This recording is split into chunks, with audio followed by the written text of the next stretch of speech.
any funding is allocated for border walls in the Rio Grande Valley, that the very first place that will get a border wall is going to be Santa Ana National Wildlife Refuge.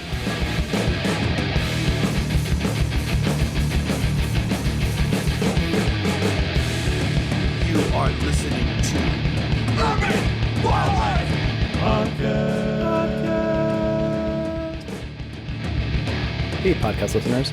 A little while ago, Tony chatted with Texas birder and environmental activist Tiffany Kirsten about how a proposed border wall might affect wildlife and the experience of wildlife along the Rio Grande, that is our border with Mexico, especially the lower Rio Grande Valley.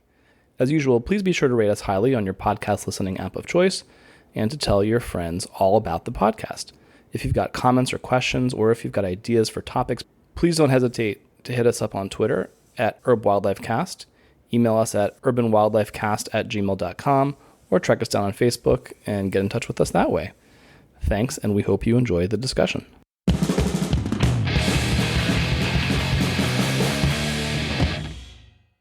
So the Lower Rio Grande, a lot of people don't think realize is a city of like 2 million people on just the American side, and then at least that many people on the Mexican side. And it might not be one city, but it's a big metropolitan area. We actually, between both sides of the border, we have about 3 million people down here.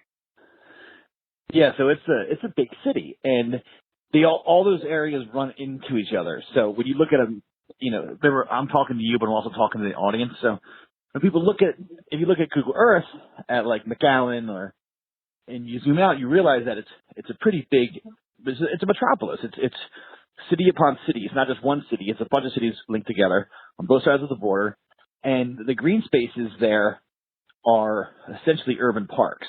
Yeah, less than 3% of our native Tamaulipan thorn scrub habitat remains.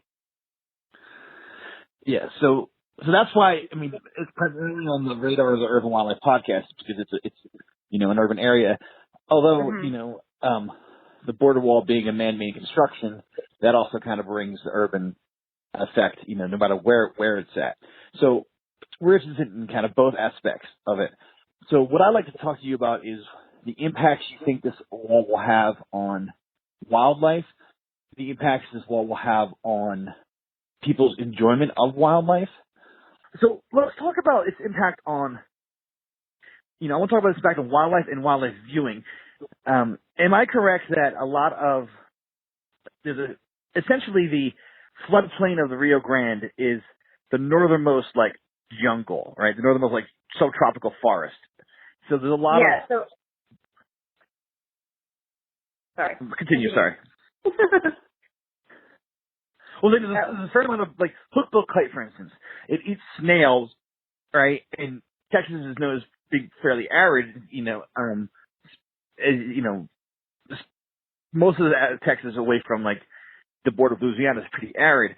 So the idea that this tropical forest hawk that eats tree snails lives anywhere in Texas is pretty remarkable. But it exists in the microclimate right along the Rio Grande there. So if they build this wall, will that bird essentially be removed from the American Birding Association list because you're not going to be able to see it, right? There's no way you could observe it after the wall's built, right?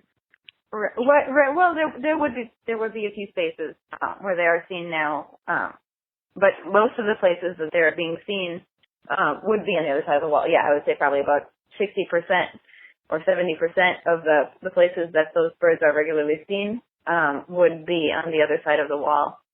But backing up a little bit, so we have our Tamaulipan thorn scrub habitat down here, which I mentioned previously, about 3% remains. A lot of it was deforested many, many decades ago due to agriculture, and then also somewhat more recently due to urban sprawl. So 3% of this habitat remains, and it's some of the most diverse habitat in the entire United States.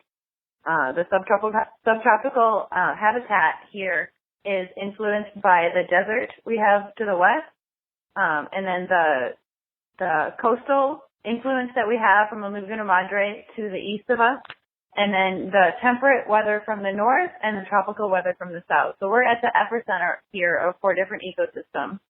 And about half of the bird species in the entire country have been seen just in the 4 counties that make up the lower Rio Grande Valley of Texas.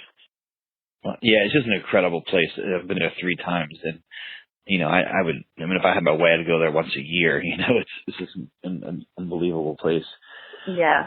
So obviously, a lot of people come here to see our birds, and there was a study done by Texas A&M University in 2011 to try and determine how much money is brought in annually to the Rio Grande Valley, to the 4-county area, each year, and they came up with $463 million that come into the valley due to ecotourism, which is a good chunk of change, and even more considering how low income some of these communities are. Yeah, absolutely. So let's just get down to the depressing facts, right? Let's talk about how this is going to impact. Are you Santa Ana, Benson? Are you going to be able to access those refuges anymore as a birder, or are they going to be essentially off limits when they build the wall? So that's a big unknown. That's one of our biggest concerns. Our Border Patrol Sector Chief Padilla was on video on doing an interview about 3 months ago, and he stated that if any funding is allocated for border walls in the Rio Grande Valley, that the very first place that will get a border wall is going to be Santa Ana National Wildlife Refuge. And that is because the refuge is already federal land. So literally they can just waive the environmental laws, which does not take much work. It was part of that was implemented, the policy was implemented back during the Bush administration, and so they can just kind of sign a waiver and say, okay, we don't have to worry about any environmental regulations. No matter what it does to the environment, we can build a wall here. So if they were to build a wall at Santa Ana, they haven't told us whether or not the public would be allowed to access the area beyond it, but the wall would go on the flood control levee, which is just a couple hundred yards south of the visitor center.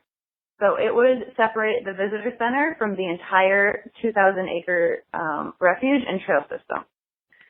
Wow. Now, a similar thing happened 10 years ago during the sections of border walls that were built during the Bush administration in a little town called Hidalgo. And Hidalgo is about 30 minutes, maybe 40 minutes to the west, 30 minutes to the west of Santa Ana. Also along the border, it's one of the World Birding Centers. It's Hidalgo Pump House World Birding Center, and it's a city-owned site, and the city has a handful of acres, and then adjacent to the city acreage is a tract of U.S. Fish and Wildlife Service land. It's part of the Lower Rio Grande Valley National Wildlife Refuge, and there's about a 1-mile trail, actually a pretty nice, used to be a pretty nice 1-mile trail that goes through that tract, that little refuge site. And when they put up a border wall, they installed a gate, a remote access gate, and they were told that that it would be open during business hours for the public to access that land, and that land being there and the access to that land is the reason why the World Birding Center site was selected for that location. And I have been to that site at least 20 or 25 times, and not once has that gate been opened. So wow. Even if a border wall is built at Santa Ana and we're promised that the public will be allowed beyond it, there's no saying that they're actually going to follow through with what they promised. Wow, that's just horrible. I've been there, 3 times. It's one of the best places I've ever visited in the world. And just to think that it would be off limits, that beautiful tower and all those facilities and the tram system and everything, that's just heartbreaking. Yeah, they get about 150,000 visitors a year to just Santa Ana National Wildlife Refuge, and that over 400 species of birds have been seen. For the birders out there, we'll know that that's a very great list for just one site. Over 400 species of birds just at Santa Ana National Wildlife Refuge alone. Yeah, you go to places in the tropics and they'll talk about their bird list, where it's and there won't be there'll be like 300 species or 250 species. So like the idea that you get 400 species in a temperate area is just ridiculous. Right, and there's about 30 species of birds that that are regularly seen, not even including rarities that show up here, but there's about 30 species of birds that are regularly seen in the Rio Grande Valley that are seen nowhere else in the United States. So those folks, those birders that are working on their American Birding Association list, need to get those birds for either the U.S. or Canada, have to come to the Rio Grande Valley to get those 30 species. Yeah, absolutely. And I'm one of them. I've been there 3 times. And it's funny, like diminishing returns. My dad was teasing me, and the last time I went, how for the whole trip, like, Dan, who got 50 species, he spent like $20 a bird. My dad got 20 species, and he spent, like, $50 a bird. I got 3 species, so I spent $500 a bird. The cost per bird analysis. Yeah. So what about what species would be? Is there any species that would be effectively like almost impossible to see anymore once this wall's built? In terms of birds? Yeah. In terms of birds, yeah, I mean, hook-billed kite is one that would definitely, there would be fewer locations to view it. This wall, let me back up a little bit and talk about what the wall would look like. So the wall would be built at Santa Ana. The wall would be built on the levee and something called a levee wall. So there's currently a flood control structure that's, I'm not sure exactly how tall it is. It's probably about 15 or 18 feet high. It's essentially a thick concrete berm with a road on top that's built so that if the Rio Grande River floods, which it did in 2010, Santa Ana was underwater for about 4 months, and a lot of animals died. But some other animals were able to get up to that levee and climb over the side of the hill and up over the road and then back over the other side of the hill and find a new place to exist for a while. So if a wall was built at Santa Ana, what they would do is take out about the southern third of the levee of the road and replace that section with about 15 to 18 feet of concrete. Now, on top of that, they would add the steel bollards, the kind of what most people think of when they see a border wall. They're 6-inch by 6-inch posts with a 4-inch gap in between, solid steel, and those would be another X number of feet high, and so the full structure would be 18 to 30 feet high.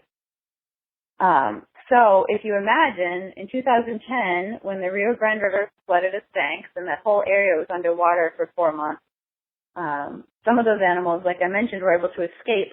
If there's an 18 to 30 foot wall in front of them, 18 or so feet of that, which is concrete, a straight up and down vertical concrete wall, none of those animals will make it out, and those animals include bobcat, ocelots from time to time, armadillos, raccoons, anything, endangered Texas tortoises, endangered Texas indigo snakes. So literally everything that doesn't fly would be affected, and even some of the lower flying or more secretive birds would be affected by a wall, with potential deaths due to flooding situations, because it's only a matter of time until the Rio Grande Valley floods again from a hurricane or a large tropical storm. And and all those animals, those especially the non-birds, would be the gene flow would definitely, there'd only be the small population on the American side that will no longer have any gene flow with the core of the population in Mexico. That's horrible.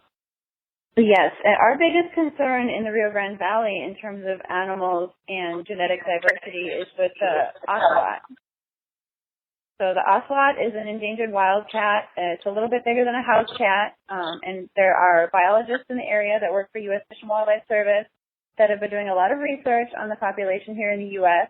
They put radio tracking collars on them and track them for us throughout the year, and they estimate that 50 to 75 ocelots remain in the United States. Part of the reason the Lower Rio Grande Valley National Wildlife Refuge was created, that refuge is a corridor refuge, so it's not talked about as much because not many of the tracks are open to the public. The refuge uses mostly for wildlife value alone, but there is a region or corridor of the Rio Grande Valley that was identified by the U.S. Fish and Wildlife Service as valuable land to purchase and restore and connect in order to make a more whole area. You're putting together essentially little chunks of land in hopes to eventually connect them all and make it a more valuable area for wildlife. And so that refuge was primarily established for the ocelot. Now with 50 to 75 of them remaining, if the Trump administration gets all the border walls that they're hoping to get, that would remove access to and from the Mexico population and the U.S. population of ocelot. Obviously, they don't see themselves as Mexican and they don't see themselves as American. And right now, they do cross the river from time to time and interbreed, and they have that genetic diversity there. Now, with a wall, that would be stopped. And the concern is that with only 50 to 75, it'll only be a matter of time in the United States until they become so inbred that they become extinct in the United States. Wow, that's just terrible. And there's also, historically, there's other cats, right? Like jaguarundi and margay, even jaguar that used to live in that area, and some of those are still thought to occasionally cross over and potentially recolonize. I mean, they could potentially cross over and recolonize the U.S., and that would also be completely lost. Am I correct that there's thoughts of other cats as well? Absolutely, absolutely. We've already lost several wildcats from this area, and the last jaguarundi sighting that I'm aware of actually was a road-killed one in 1986 in Brownsville. But those cats are so secretive. Like it's almost impossible to really know whether or not we have them here. We may have a small population and just not know. And there's definitely always the possibility that they could make a comeback, especially with all the restoration that we're doing here in the Rio Grande Valley. Lower Rio Grande Valley National Wildlife Refuge and the South Texas Refuge Complex is doing tons and tons and tons of work in restoring acres and acres of land every year. You want to talk at all about how you got involved with it? You are like the person. So how did you kind of become the person? Yeah, so I used to work at Santa Ana. So back in 2012 to 2013, I was on staff there. I was managing the visitor services department, so overseeing all the visitor divisions and also leading bird walks there 4 times a week. So I went from working there, and then I left the area for a while, and then I came back, and now I sit on the Friends of the Wildlife Corridor Board, which is a nonprofit support group for Santa Ana and Lower Rio Grande Valley National Wildlife Refuges. So I've been doing that for just over a year, and then I was asked to go as a member of the Friends of the Wildlife Corridor to Washington, D.C. this past fall with a couple of my other colleague board members. And so we spent 3 days talking with Congress, educating them about the issue. There's a lot that isn't understood in Washington, D.C. about our situation here in the Rio Grande Valley. First and foremost was the question, what do you mean a border wall would not go on the border? So most other places in the U.S., while a border wall would still be incredibly environmentally and socially destructive, here in the Rio Grande Valley is really the only place that it couldn't be put pretty much on the border. And so we have areas where up to 1.5 miles or even 2 miles from the river is where the border would be. And then now I'm also on the executive committee for the Lower Rio Grande Valley Sierra Club.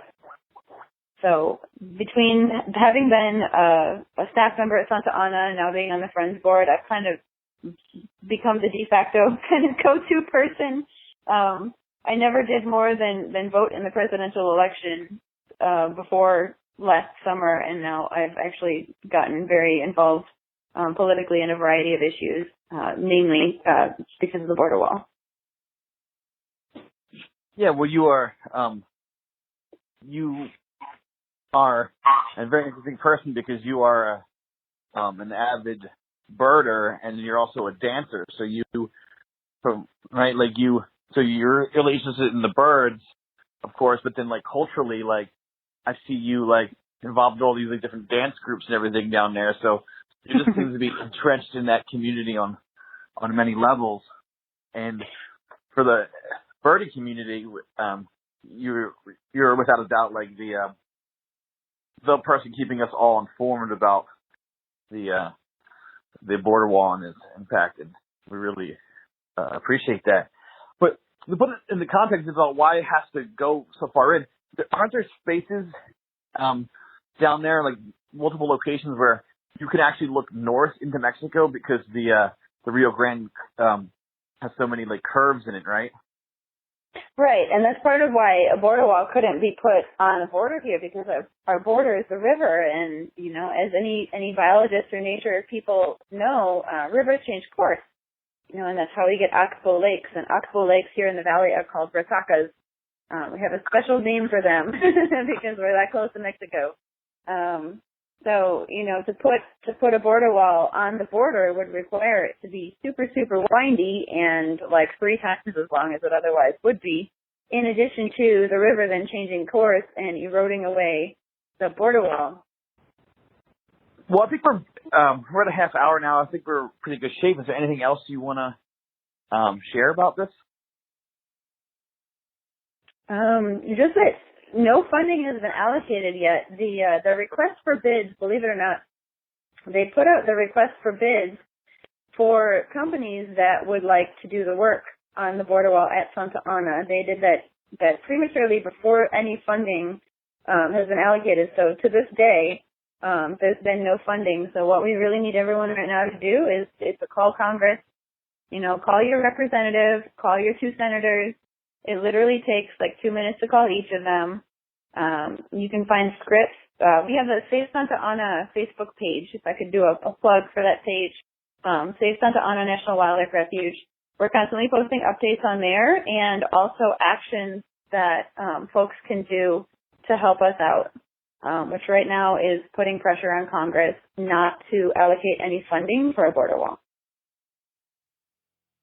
That's the least I can do. I'll be doing that tomorrow.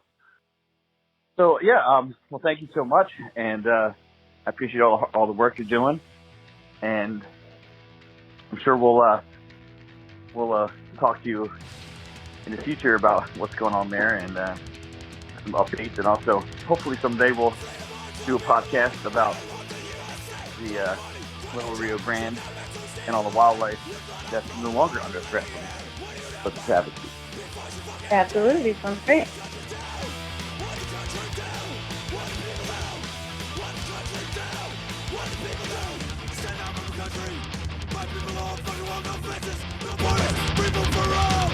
Fuck the border!